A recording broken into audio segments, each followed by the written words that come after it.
Devido a uma reestruturação, seu cargo será eliminado, anunciou Julia, sem nem levantar os olhos do tablet. 19 anos na Northmere Dynamics, e essa era minha despedida. Uma sala de reunião fria, com seguranças esperando do lado de fora. Meu nome é Patrick Greer, 59 anos, controlador financeiro sênior numa fábrica que antes fazia equipamentos industriais de qualidade, até que os rapazes do capital de risco assumiram. Passei quase 2 décadas mantendo os livros em ordem, cuidando para que cada número fechasse certinho. Vamos precisar do seu crachá e do cartão do estacionamento, completou Damon, empurrando uma caixa de papelão pela mesa. A segurança vai acompanhar você até sua sala para pegar suas coisas. Assenti uma vez, não discuti, não implorei, só observei os dedos bem feitos de Julia, batendo impacientes na mesa de vidro. Quer dizer algo, Patrick? Pelo tom dela, parecia esperar choro ou raiva, algo que aliviasse o que estavam fazendo. Não, obrigado pela oportunidade. Levantei, ajeitei a gravata e segurei a pasta de couro que minha esposa me deu 15 anos atrás, antes do câncer levar ela, antes de eu me afundar em planilhas e relatórios para fugir do silêncio da casa vazia. O RH vai entrar em contato sobre seu pacote de aposentadoria, disse Damon, dando ênfase em aposentadoria. Nós dois sabíamos que faltavam 5 anos para eu ter direito ao benefício completo. O segurança, Kyle, parecia constrangido enquanto me acompanhava. Sinto muito por isso, Sr. Greer. Ele sussurrou, enquanto eu enrolava a foto da minha falecida esposa em papel de seda. Não foi você quem fez isso, Kyle. Deixei meu crachá na mesa, mas segurei firme a pasta de couro. Dentro dela, um pendrive com 3 anos de documentos detalhados, cada pagamento estranho a fornecedores, cada transferência suspeita, cada auditoria cancelada sem explicação. Julia e Damon achavam que estavam limpando a empresa, tirando o contador à moda antiga, que perguntava demais sobre novas consultorias surgindo do nada. O que não sabiam é que eu gravava tudo, desde o dia em que Julia sumiu com os formulários de verificação de fornecedores, desde que Damon começou a afastar quem questionava as novas despesas da diretoria. Passei pelo saguão, enquanto colegas de trabalho fingiam olhar para os próprios sapatos. 19 anos de lealdade terminaram com uma caixa de papelão e olhares desviados. Só quando cheguei ao carro, me permiti um pequeno sorriso contido. Eles pensaram que eu sairia de mãos vazias. Eu saía levando tudo o que eles não queriam que fosse descoberto. Nem sempre fui desconfiado assim. Os primeiros 15 anos na Northmere foram bons. Entrei quando a empresa ainda era da família, comandada pelo velho Harold Northmere, que conferia a qualidade dos produtos todo dia antes do café. Os números não mentem, Patrick, ele dizia. As pessoas, sim.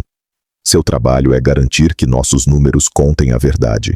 Depois que Harold se aposentou, o filho vendeu a empresa para investidores. As mudanças vieram devagar. Pequenos cortes, materiais mais baratos, atraso na manutenção das máquinas, nada tão grande que chamasse atenção. Até que veio a nova marca, nova liderança, nova visão. Julia chegou de uma multinacional conhecida por crescer rápido e sem dó. Damon apareceu 6 meses depois falando em nova cultura corporativa. No começo, dei um voto de confiança, até a primeira reunião trimestral com a nova gestão. Esses pagamentos não batem com o que recebemos, comentei. Julia sorriu. Só dentes. Estamos trocando de fornecedor. Isto vai se acertar. Não se acertou. E meus e-mails de cobrança ficaram sem resposta. Depois vieram as viagens caras da diretoria, consultorias pagas para empresas que não encontrei registro algum, relatórios de despesas com valores repetidos que sempre eram aprovados. Comecei a anotar tudo. Fiz um segundo livro caixa, o verdadeiro. Guardei cópias em outro local. Não porque queria vingança, mas porque a voz do Harold não saía da minha cabeça. Os números não mentem. Enquanto isso, o clima na empresa mudou. Funcionários jovens, ligados a Julia ou Damon, foram promovidos. Quem era mais antigo foi afastado, ou levado a se aposentar. O Greg, do Compras, passou na minha sala depois de notar notas fiscais estranhas. Tem algo errado, Patrick. Ele sussurrou. 2 semanas depois, Greg foi mandado embora. Baixo desempenho, dizia o aviso. Minha filha Ellie percebeu minha mudança. Você tá trabalhando até tarde todo dia, pai. O que tá acontecendo? Não tive coragem de contar. Ellie tinha acabado de virar sócia do escritório de advocacia. Não precisava dos meus problemas. É só o fechamento do trimestre. Menti. Mas no mês passado, quando Damon mudou o setor financeiro, colocando o sobrinho sem experiência entre mim e as aprovações da diretoria, vi que meu tempo estava acabando. Então fiz cópias, organizei provas, criei uma linha do tempo de cada transação estranha, cada mudança que tirou a transparência financeira. Não por raiva, mas porque alguém precisava lembrar o que Harold tinha nos ensinado. Números não mentem. A realidade da minha situação me atingiu de verdade quando estacionei na garagem aquela tarde. Pela primeira vez em quase 20 anos, eu não tinha onde estar na manhã seguinte. Nenhum relatório para revisar, nenhum fechamento do mês para preparar. Fiquei sentado no carro por muito tempo, só olhando para a porta da frente. Minha casa parecia diferente, mais vazia de algum jeito, embora nada tivesse mudado. Coloquei a caixa de papelão no balcão da cozinha e servi 2 dedos do uísque que eu guardava para ocasiões especiais. Acho que isso contava, mesmo não sendo do jeito que imaginei o fim da minha carreira. O telefone tocou. Era a Ellie. Pai. A Tina do financeiro me ligou. Ela disse que te mandaram embora. O que aconteceu? Contei para ela a versão resumida. Reestruturação. Cargo eliminado. Padrão de empresa grande. Isso é besteira, disse minha filha, com um instinto de advogada. Eles não podem fazer isso depois de 19 anos sem motivo. A gente devia processar. Não. Cortei ela com calma. Sem processos. Mas pai, confia em mim, Ellie. Dei um gole devagar no uísque. Algumas lutas não são vencidas nos tribunais. Depois que desligamos, fui até meu escritório em casa e liguei o computador. O pendrive que estava na minha pasta tinha tudo, organizado por data, tipo de problema e valor. 3 anos de fraude financeira, tudo catalogado com provas. Abri um documento novo e comecei a digitar. Não era uma carta raivosa, nem uma ameaça. Era só um resumo claro e real do que vi. Horários, datas, valores. Os e-mails do escritório do procurador já estavam no campo do destinatário. Meu dedo ficou parado no botão de enviar. Eu ia mesmo fazer isso? Não eram erros de planilha ou falhas sem querer. Era fraude de propósito. Pessoas iam perder o emprego, talvez até responder na justiça. A empresa que o Harold construiu podia quebrar. Fechei o laptop sem mandar nada. Em vez disso, peguei um álbum de fotos cheio de poeira. Fotos da festa de despedida do Harold, o time antigo. Minha falecida esposa do meu lado no piquenique da empresa. Nós 2 mais novos, sem saber que o câncer já crescia nela. O que você faria, Diane? Sussurrei para a foto dela. Eu já sabia a resposta. Diane nunca aceitava mentira. Faça o que é certo, ela diria. O resto é só barulho. Naquela noite dormi mal. Quando acordei, algo tinha mudado por dentro. O choque passou. E ficou só uma certeza fria. Não era mais sobre meu emprego, nem sobre mim. Era sobre o que o Harold construiu, sobre os fornecedores que estavam sendo enganados, sobre os funcionários que iam pagar pela ganância da diretoria. Fiz café, ajeitei a gravata por costume de 19 anos e peguei o telefone. James, aqui é o Patrick Greer. Preciso falar com você sobre problemas financeiros na Northmere Dynamics. Sim. É coisa grande. Podemos nos encontrar hoje? O James Parker tinha sido meu colega de quarto na faculdade. Agora era promotor federal especializado em crimes financeiros. O primeiro passo estava dado. 3 dias depois de conversar com o James, recebi uma carta registrada do jurídico da Northmere. O acordo de rescisão que eles tinham preparado exigia minha assinatura num termo de confidencialidade proibindo falar sobre qualquer coisa da empresa, passada ou futura. O valor era vergonhoso. 3 salários por 19 anos de trabalho. Liguei para ela e pedir orientação. Eles estão com medo de algo, ela disse depois de ler o documento.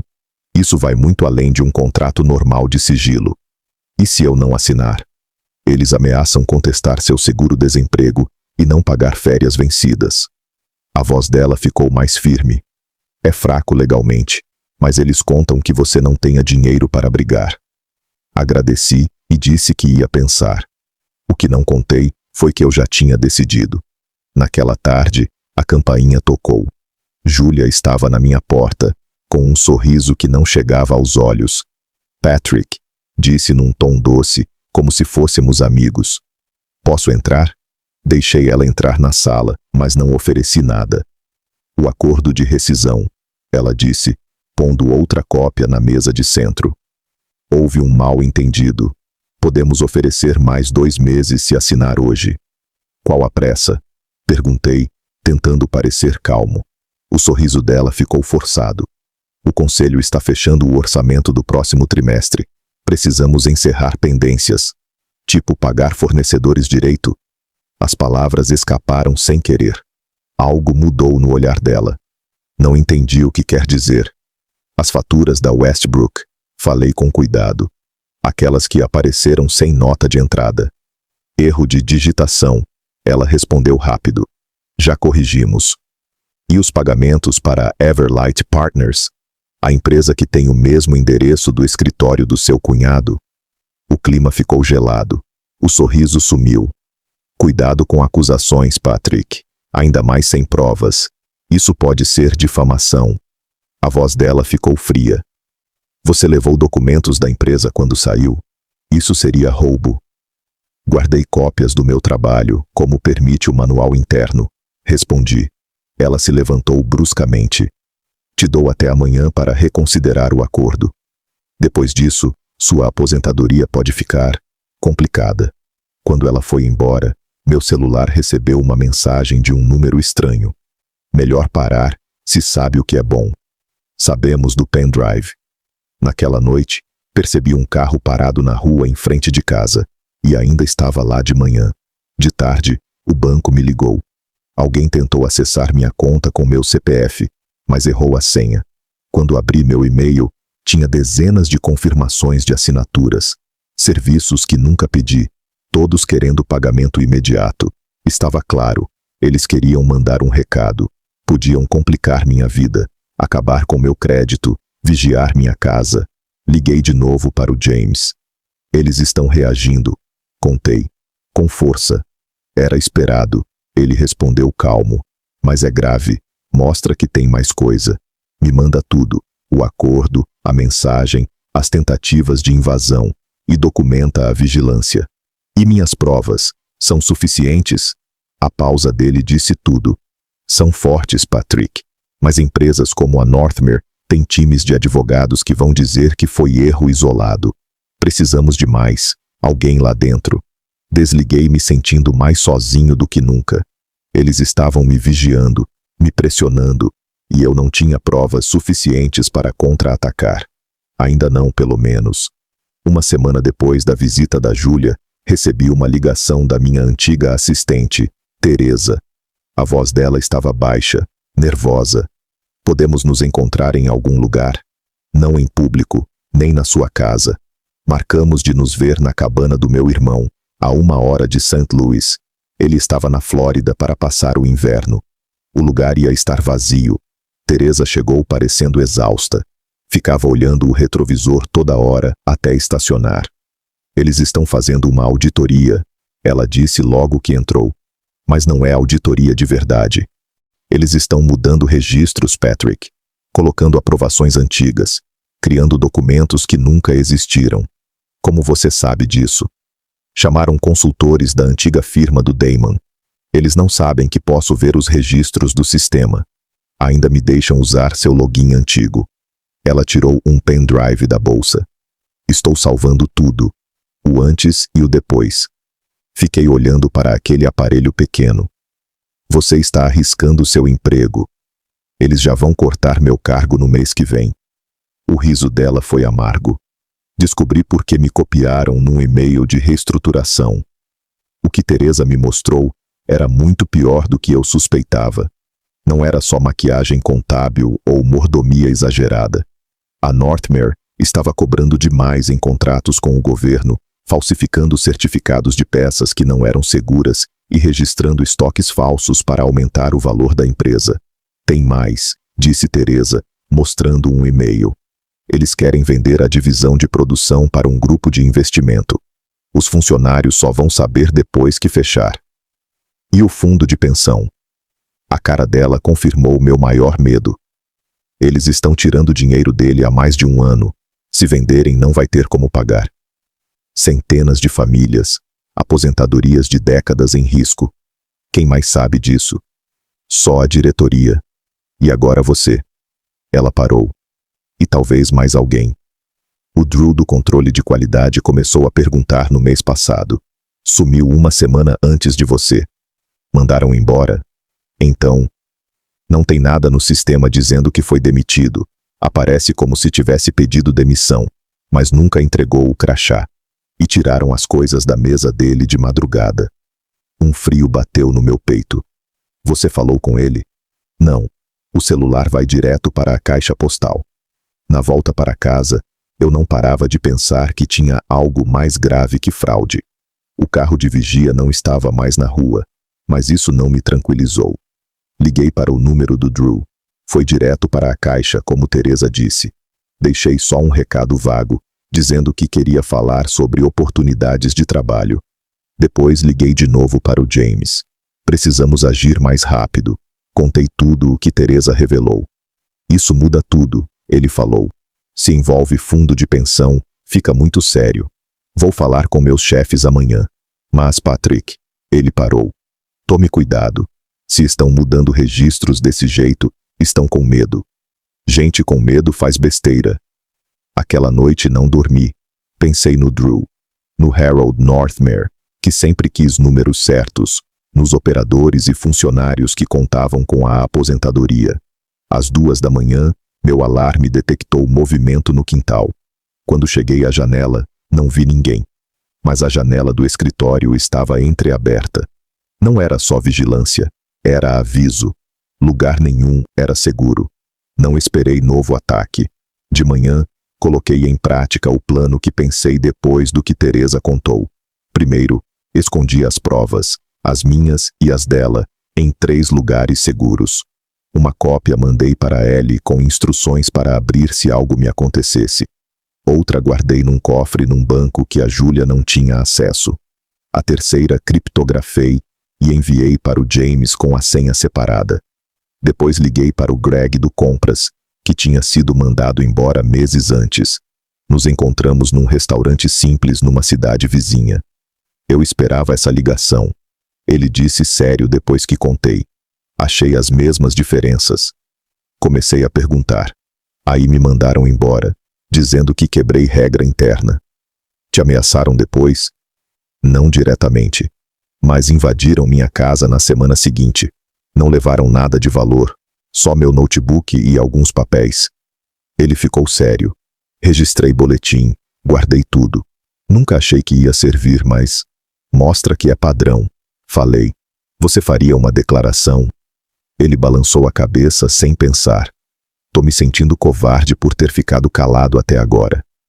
De tarde, consegui falar com mais 2 ex-funcionários que contaram histórias parecidas. Cada um tinha parte do quebra-cabeça, setores onde os números não batiam, projetos que sumiam do sistema, problemas de segurança que eram escondidos. James ligou com notícias. O Ministério Público Federal estava oficialmente interessado, mas precisava de mais, principalmente sobre o desvio do fundo de pensão. Precisamos de registros financeiros atuais, ele disse.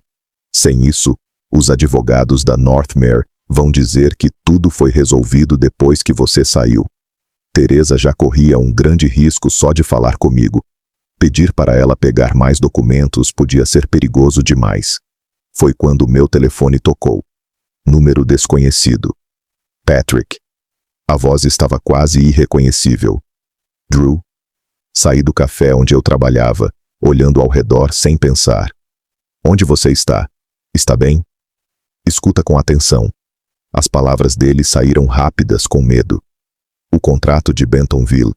Veja os certificados de teste comparados aos resultados reais. Eles estão colocando peças com defeito em veículos militares. Drew, onde você... Ameaçaram minha família. Disseram que iam fazer algo com meu filho. A voz dele falhou. Vou sair da cidade, mas alguém precisa pará-los antes que alguém morra. A linha caiu. Contratos militares. Peças com defeito. Agora não era só dinheiro. Era vida. Liguei para James na hora, contando tudo do Drew. A resposta dele foi rápida. Isso muda tudo. Vou chamar o departamento de defesa. Você pode vir ao meu escritório agora? 3 horas depois, eu estava numa sala com James e 2 investigadores do DOD com cara séria. Contei tudo. A fraude financeira, o roubo do fundo de pensão e agora o contrato militar com peças ruins. Vamos precisar da sua ajuda total, disse um deles. Essa investigação vai ficar pública logo. Eu entendo. Sua segurança pode ficar em risco. Podemos providenciar proteção. Balancei a cabeça. Tive uma ideia melhor. No dia seguinte, liguei direto para Julia. Estive pensando naquele acordo de rescisão. Falei com voz baixa, cansada. Queria conversar sobre os termos. Decisão sensata. Ela respondeu, tentando esconder a satisfação. Venha ao escritório amanhã, 9h. Na verdade, rebati. Prefiro um lugar neutro. O Lakeside Hotel. Eles têm salas privadas. Ela hesitou, mas aceitou. O que ela não sabia? O Lakeside já estava cheio de agentes federais, salas com escutas e todas as entradas vigiadas. A armadilha estava montada e Julia ia cair nela. A sala magnólia do hotel parecia estranhamente silenciosa quando Julia analisou os papéis que levei. O advogado dela sentou ao lado, às vezes cochichando no ouvido dela. Tudo parece certo, ela disse por fim, empurrando o termo de sigilo. Assine aqui e podemos encerrar esse assunto.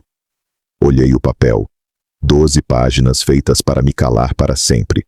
Ao lado, o cheque da rescisão. 5 meses de salário por 19 anos. Antes de assinar, falei com cuidado. Quero esclarecer algo. Esse acordo cobre todos os assuntos da empresa, certo? Incluindo o fundo de pensão e o contrato militar de Bentonville. O advogado ficou tenso. O sorriso da Julia sumiu por um instante. Todos os assuntos da empresa. Ela confirmou rápido. É padrão. Concordei. Peguei a caneta, mas parei. Mais uma pergunta. Isso me libera da obrigação de denunciar crimes federais que vi. O que está insinuando? O advogado se inclinou. Não estou insinuando nada. Me levantei devagar. Estou dizendo que já entreguei provas de fraude, desvio de dinheiro e risco à vida para as autoridades, inclusive essa conversa. Na hora, a porta abriu.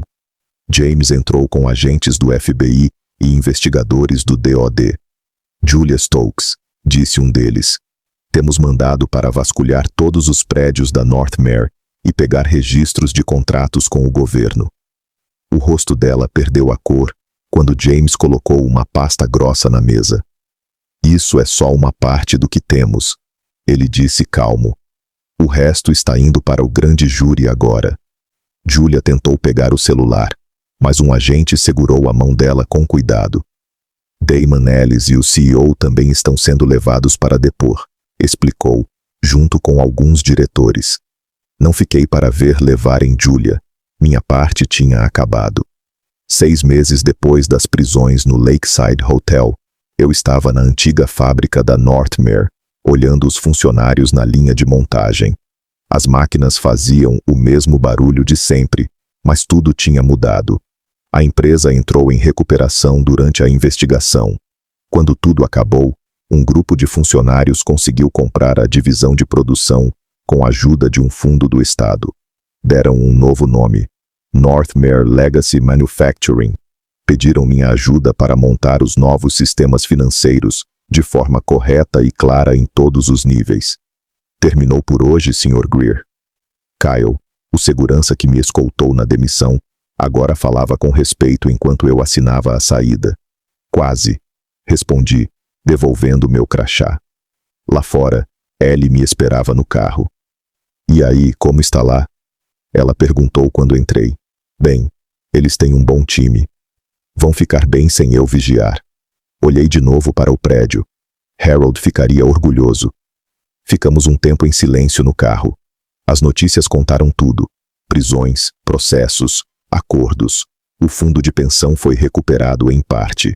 Não tudo, mas o suficiente para que quase ninguém perdesse a casa. Julia e Damon iam a julgamento. O CEO decidiu ajudar a promotoria. A história saiu das manchetes, substituída por novos escândalos. Se arrepende? Ellie perguntou quando chegamos na minha casa. Pensei com calma. Não, respondi enfim. Não fiz por vingança. Fiz porque era o certo. Naquela noite, guardei meus arquivos da Northmere.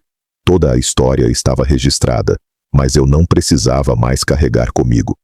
Amanhã eu ia começar como consultor de ética financeira meio período, ajudando outras empresas a criarem sistemas que dificultassem a vida de pessoas como Julia e Damon. Nada mal para um contador de 59 anos que só queria que os números mostrassem a verdade.